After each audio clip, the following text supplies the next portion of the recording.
Europe 1, édition spéciale. Il est 13h31 sur Europe 1, Europe Midi, suite de cette édition spéciale en direct de Mandelieu, édition spéciale que vous pouvez suivre en direct et en vidéo sur europe1.fr. Jusqu'à 14h, vos témoignages, c'est au 39 21, 50 centimes la minute plus coût d'un appel, avec Jean-Michel Apathy et Maxime Switek. Nous avons voulu être au plus près de ceux qui vivaient ce drame, de ceux qui ont vécu ce drame depuis ce week-end sur la Côte d'Azur. C'est pour cela que nous sommes à Mandelieu, au centre des loisirs Les Petits Copains. Vous avez peut-être entendu sur l'antenne d'Europe 1 tout à l'heure ce témoignage assez terrible, assez extraordinaire de Michel, sauvé grâce à une planche que lui a lancé Jean-Luc. Le bilan est un bilan terrible pour la Côte d'Azur, 18 morts, mais on comprend en écoutant tous ces témoignages qu'il aurait pu être plus important encore. Et puis, une fois que la tempête est passée, que les dégâts sont là, c'est maintenant la solidarité qui s'organise et nous allons parler de solidarité justement, oui, Maxime. La solidarité avec vous, Didier Pain, bonjour. Vous êtes bénévole au Secours Populaire, ici, pas très loin d'ici, à Cannes. Depuis 24 heures, comment elle s'est matérialisée, cette solidarité ? Alors, cette solidarité, pour l'instant, elle s'est matérialisée par des interventions déjà dans des endroits, par exemple au camping de la Brague, près d'Antibes, où donc il y avait eu 250 personnes qui étaient sinistrées, et donc on est intervenu pour apporter de la couverture. Alors, bon, on intervient toujours dans le réseau de bénévoles et pas tout seul, donc le réseau de bénévoles Bien qui sûr. Est organisé par la mairie. Donc, on s'est mis en contact effectivement également avec toutes les mairies localement, et donc on commence à intervenir. Si des gens qui nous écoutent ce midi ont envie de vous aider, vous, Secours Populaire, c'est quoi la manière la plus efficace et la plus rapide pour vous aider ? Alors, la manière la plus efficace, bon, il y a différents types de dons possibles. Il y a des dons financiers qui nous aideront à acheter de nouveau de la nourriture ou des vêtements. Donc ça, il faut aller sur le don en ligne du Secours Populaire. Donc c'est donner.secourspopulaire.fr.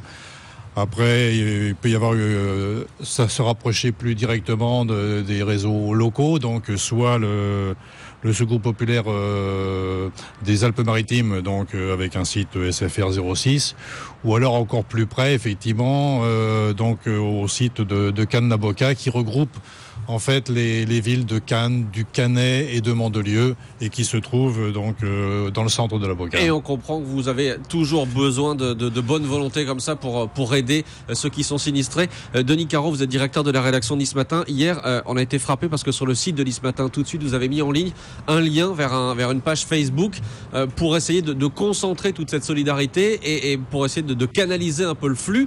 Il y a eu des dizaines, des centaines de messages. Des dizaines, des centaines de messages, effectivement. On s'est rendu compte qu'il se passait quelque chose de très fort après avoir mis en ligne l'album photo des internautes, qui a été partagé 120 000 fois sur Facebook. Donc ça nous a donné l'idée de ces inondations. Ça nous a donné l'idée de créer ce groupe Facebook pour organiser à notre niveau la solidarité et pouvoir être d'une certaine manière le carrefour de la solidarité, en mettant en relation les gens qui avaient besoin d'aide et ceux qui proposaient leur aide et qui se sont manifestés par centaines. Et on pouvait lire par exemple des petites annonces de chefs d'entreprise qui disaient « Venez chez nous 7h30 ce lundi matin, on a besoin de bras, on a besoin de toutes les bonnes volontés pour venir par exemple déblayer telle ou telle entreprise. » Oui, et ces messages ont été très utiles parce qu'il y a beaucoup de gens qui souhaitaient aider mais ne savaient pas comment le faire.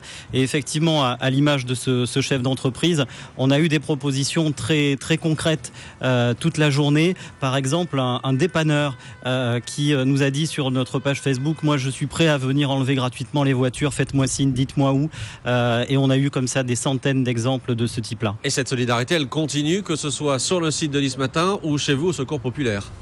Je pense que c'est ça qui est très important. Il y a l'événementiel, là, où tout le monde parle de ça en ce moment, mais l'important c'est que ça continue dans les jours, les semaines à suivre, et donc on sera présent pour aider les gens. Mais on est certain qu'il y aura beaucoup de gens pour répondre aux appels que vous avez lancés ou que vous lancez, puisque maintenant l'heure est à la reconstruction, donc il faut que tout le monde s'y mette, et on est certain que la solidarité évidemment sera au rendez-vous pour parvenir à redonner à tout le monde un cadre de vie acceptable.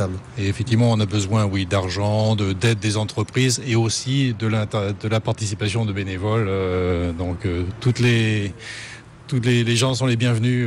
Et donc, le message est lancé. Voilà, en se rendant sur votre site internet au Secours Populaire, et puis en étant un lecteur attentif de Nice Matin, en se rendant aussi sur votre site internet, on aura tous les renseignements, j'imagine. Et on a besoin d'être en relation les uns avec les autres. On a lancé hier soir une collecte de vêtements. Les vêtements affluent au siège de Nice Matin. Et il faut qu'on puisse être en relation avec vous, avec le Secours Populaire, avec les associations sur le terrain, pour que tout ça soit le plus utile possible. Merci messieurs d'avoir apporté vos témoignages sur l'antenne d'Europe 1. Nous sommes en ligne avec Bernard Giampaolo. Bonjour monsieur. Oui, bonjour. Vous êtes directeur du Marineland, une attraction qu'évidemment Marineland, que tous les gens ici connaissent, ont visité. Quel est l'état de Marineland aujourd'hui, lundi matin, presque 14 heures après, quelques heures après ces intempéries? Écoutez, on n'a toujours pas d'électricité, donc on essaie on fonctionne avec des groupes électrogènes et on essaie de rapidement remettre toutes nos installations en route. Et Dieu sait s'il y a du travail, puisque 90% du site a été endommagé par cette vague de 2 mètres qui a submergé toutes les installations de Marineland. Et les animaux qui sont chez vous sont, j'imagine, dans quel état? Vous déplorez beaucoup de dégâts de ce point de vue? Écoutez, déjà, je voudrais rassurer tout le monde, les animaux vont bien, parce qu'on entend de tout et n'importe quoi. Donc les animaux vont bien. Beaucoup de gens pensent que vous cachez l'information. Oui, alors beaucoup de gens disent, on nous dit pas la vérité, oui. Voilà, la vérité elle est très simple. Les hélicoptères ont survolé hier et encore ce matin le site. Nos orques, nos dauphins vont très bien. D'abord, les bassins des dauphins n'ont même pas été touchés. Le bassin des orques a été submergé par l'eau, donc il y a une eau sale qui est dessus. Mais tous nos animaux, tous nos mammifères marins sont en vie. On ne déplore 0 perte dauphins, 0 perte au niveau des orques, 0 perte au niveau des otaries, 0 perte au niveau des ours polaires. Par contre, effectivement, nous avons plein de bassins qui ont été submergés où il y a des poissons. On a perdu des raies, on a perdu des tortues. On a 3 tortues Carwan, c'est ces grosses tortues qui ont disparu, on les cherche, on est toujours en train de les rechercher partout, et on a perdu à peu près la moitié des animaux de Kids Island, qui est un parc animalier où il y avait des moutons, des chèvres, des poules, etc. Mais 2 mètres d'eau pour ces animaux, c'est pas possible, donc effectivement, là nous avons eu beaucoup de pertes. Beaucoup de pertes. À quel moment vous espérez rouvrir Marineland? Je sais pas, c'est très difficile à dire aujourd'hui. Moi, vous savez, ce que je voudrais surtout dire à tous les gens qui se posent des questions. Bon, remercier tous les pompiers qui nous aident depuis maintenant presque 48 heures non-stop, sans dormir. Remercier aussi tous les soigneurs qui s'occupent des animaux. Il faut savoir que beaucoup de gens qui travaillent à Marineland, ils habitent à Biot. Et quand on voit l'état de Biot, vous pouvez imaginer qu'il y a beaucoup de gens de Marineland qui ont perdu toutes leurs affaires, leurs maisons, etc., qui ont même failli mourir, et qui étaient là hier matin pour nous venir en aide aux animaux. Donc ça, je voudrais quand même saluer tous ces gens-là, et puis vous dire que le parc, il est endommagé. On va faire de tout pour le réouvrir le plus tôt possible, mais à l'heure où je vous parle, il est impossible de pouvoir se prononcer sur une date exacte. Merci monsieur Bernard Giampaolo, directeur général de Marineland, d'avoir apporté votre témoignage sur l'antenne d'Europe 1. Bonjour Patrick. Oui, bonjour. Vous nous appelez d'Antibes, vous êtes conducteur de minibus. Oui. Et vous avez un collègue, je crois, qui a eu très peur samedi soir. Vous nous racontez? Oui, il avait fini de faire un transfert depuis l'aéroport jusqu'à Cannes. Et donc, il devait rentrer à Mouansartou pour amener son minibus. Et il s'est retrouvé rue de la République au moment où une grosse vague est arrivée. La vague est arrivée jusqu'à la hauteur du pare-brise. Il avait plein d'eau à l'intérieur. Il a eu que le réflexe de sauter de son minibus. Le minibus a été emporté par le courant et il est complètement détruit. C'est un minibus qui était tout neuf. Il avait 5000 km. Voilà. Et lui, il est passé à un cheveu de la mort, en fait. Votre collègue est passé à un cheveu de la mort. Oui, il est très choqué et pour l'instant, il répond même plus au téléphone ni rien, quoi. Bien sûr. Vous disiez, je crois, quand vous avez appelé, que cette région bétonnée, ça vous fait un peu peur? Oh, ça me fait peur, non, parce que bon, moi, vu où j'habite, je ne risque rien. Si vous voulez, je suis un petit peu en hauteur. Mais quand je vois que, par exemple, à Cagnes-sur-Mer, le long de la rivière, c'était une zone qui était considérée comme inondable, donc il n'y avait aucune construction. Là, maintenant, la mairie, sans doute pour récupérer des impôts, a autorisé la construction d'un centre commercial. Donc, toute cette zone inondable, maintenant, est construite.